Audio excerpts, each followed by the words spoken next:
Bien, on vous accueille parce que vous avez publié un article cette nuit. Il était exactement 1h47 lorsque je me levais à 3h du matin pour travailler. J'ai justement lu cet article qui porte sur la... D'abord que le débat qui a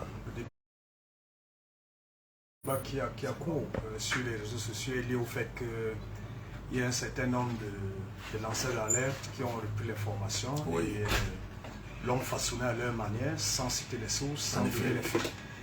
C'est peut-être pour cela que ça jase.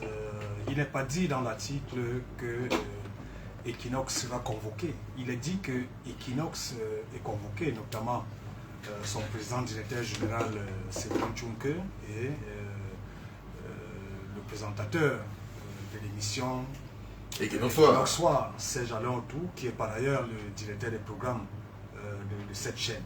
Donc ils ont été convoqués et en soi l'information peut paraître anodine, mais ce qui fait l'objet de cette information, vous l'avez dit, qui a été publié sur le site Panorama Papers qui est basé à Washington. Le mot kilométrique pour nous, si on peut le dire ainsi, est le fait que les convoqués, curieusement, n'ont pas reçu leur convocation. Pourtant, ils sont attendus demain au Conseil national de la communication. Une curiosité. Une curiosité, si vous le dites. D'autant plus que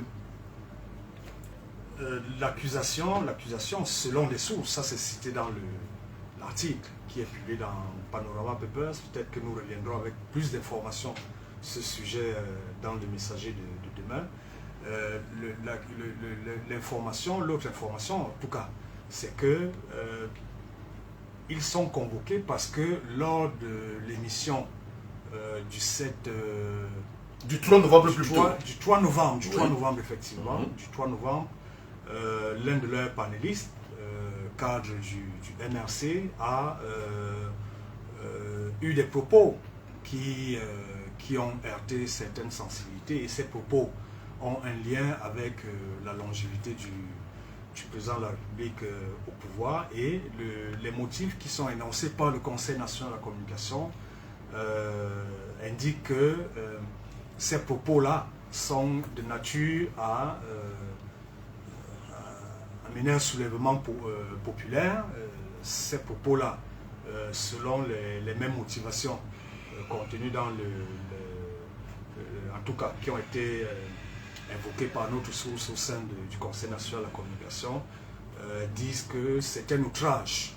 C'est un outrage à chef d'État, aux institutions. Ils n'ont pas dit au chef d'État, ils ont dit aux institutions. Donc par conséquent,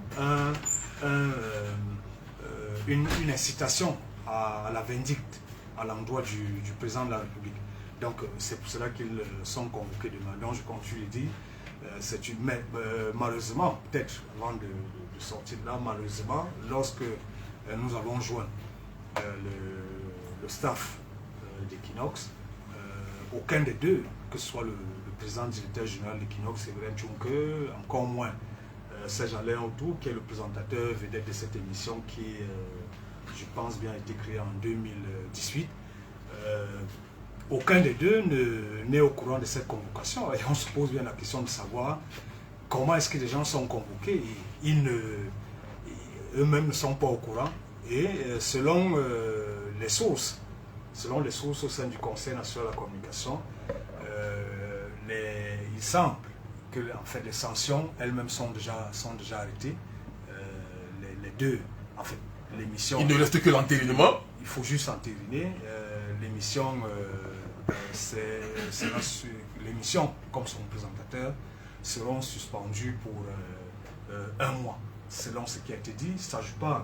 Il y a des gens du Conseil national de la communication qui m'écoutent. Nous ne faisons pas dans les ragots, ni à Panorama Papers, ni dans le messager dans lequel je travaille. Ni même à Radio Témoin Santoué, et le cadre du MSC dont vous parlez là, il s'agit bien et bien de Angélbert Le Bon d'Achouaki, lors de l'émission Equinox du 3 novembre dernier, avait dit ceci, citation: nos camarades qui sont enfermés sont des gens qui, comme moi, ont eu le courage de dire, quand on veut être excessif, ces propos n'engagent pas votre chaîne de télévision et ils ne sont pas de moi. C'est pour cela que je vais les mettre entre guillemets Monsieur Biya est l'une des malchances que le Cameroun ait connues. Avant de poursuivre, quand on le dit, c'est parce que nous souffrons dans notre chair, c'est parce que nous savons que nous méritons mieux. Ce sont des propos relayés par Angel le bon d'Antoine, qui est cadre du mouvement pour la du Cameroun. Et sont ces propos qui ont été allongés justement de la convocation de Cédric Chouke et Serge Léonto. Voilà. Alors, Benoît Fedjo, bonjour. Bonjour Serge Bikoy, bonjour à vos nombreux auditeurs et bonjour à vos illustres invités. Vous êtes également, tout comme Joseph Olinga, André Marie Dibamou, Blaise Conga, des invités de l'émission Equinox Toi, une émission quotidienne, tout comme moi-même. Quelle est votre perception de cette convocation des deux journalistes, Séverin Tchouke et Serge Léonto? Il est vrai que c'est toujours difficile pour moi de faire des commentaires sur ce que je n'ai pas, n'est-ce pas, entre les mains. Donc, bien que je ne doute pas de la véracité des faits produits par Joseph Olinga, mais je me poserais bien des questions. Comment est-ce que, si cela est autant vrai, comment on est dimanche et puis les intéressés ne soient pas encore notifiés? Bon, tout compte fait, je ne voudrais pas... Alors que la convocation bon, alors si c'est vérifié, bon, je ne sais pas comment le Conseil national travaille, mais je pense quand même que les intéressés devront être aussitôt notifiés. Maintenant, à ce qui regarde le commentaire, bon, l'émission Equinox Soir, vous l'avez si bien dit, nous tous nous prenons désormais pas, et je sais quand même que on peut avoir des panélistes qui s'égarent légèrement.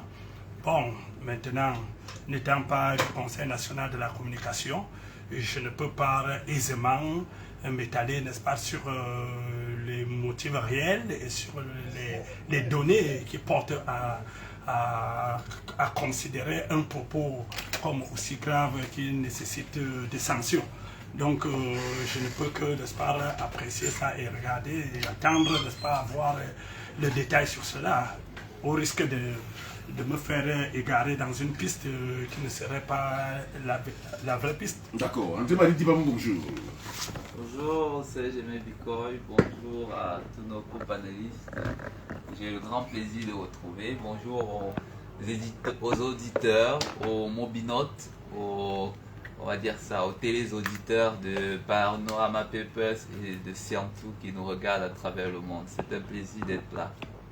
Alors, les menaces de suspension qui pèsent sur le journaliste Serge Léonto, présentateur de l'émission Equinox Soir, et sur le président directeur général du groupe Equinox interviennent à la suite d'une lettre d'observation, nous relate Joseph Olinga, adressée le 26 juin dernier.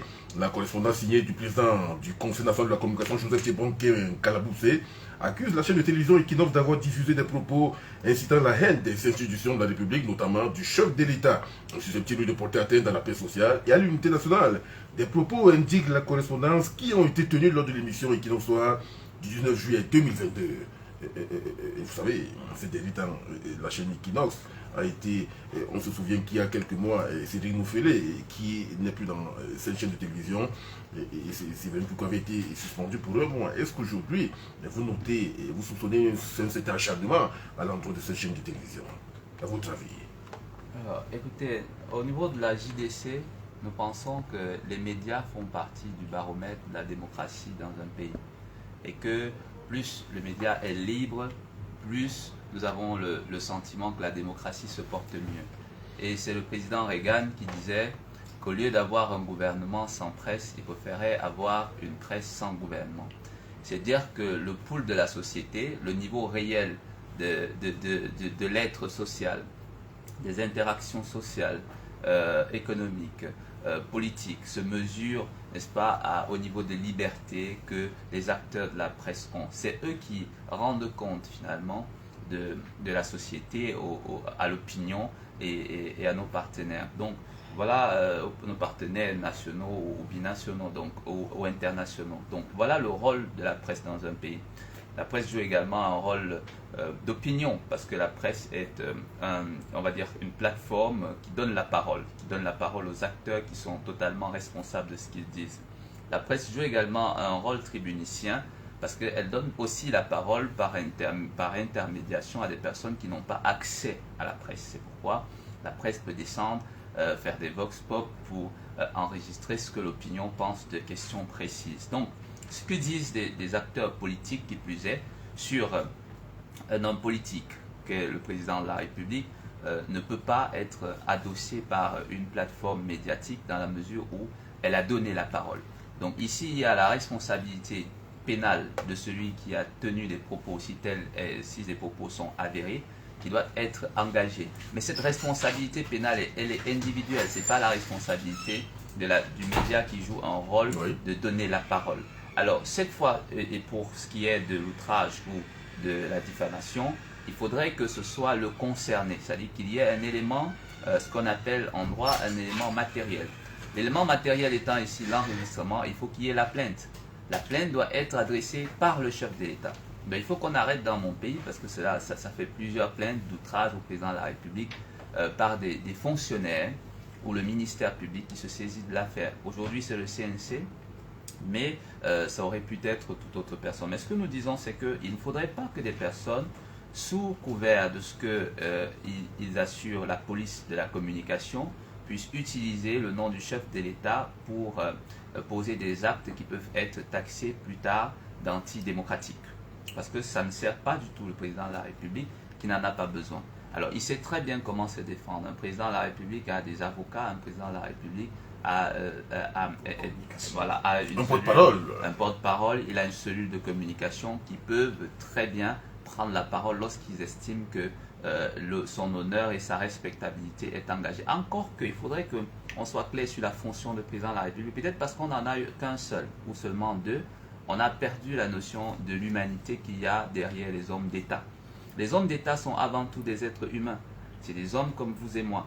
On ne peut pas continuer à penser qu'on ne peut pas s'adresser à son chef d'État, comme on ne peut pas s'adresser au chef de la communauté, et continuellement. Non, il faudrait qu'on avance un tout petit peu et qu'on sache que le président de la République, en tant que chef de l'État, est un citoyen et qu'il doit rendre compte notamment de sa gestion. Il doit communiquer également, notamment de sa gestion du pays, avec ses citoyens, avec des médias surtout, et dans notre pays, ce n'est pas toujours le cas. Alors, tout en condamnant le caractère exagéré des propos qui peuvent être tenus, parce que la malchance ou la chance, moi je n'y crois pas. Ce que je crois, je pense simplement que chaque peuple a la possibilité de renverser la tendance. Et aujourd'hui, notre responsabilité générationnelle est de faire que la 6e fois, parce que ça fait 5 fois que nous essayons de renverser M. Paul Biya du pouvoir sans le pouvoir, en 92, en 97, en 2004, en 2011 et en 2018. Alors, nous pensons qu'aujourd'hui, on ne va plus accuser la chance. On va simplement mutualiser, c'est ça le sujet. Oui.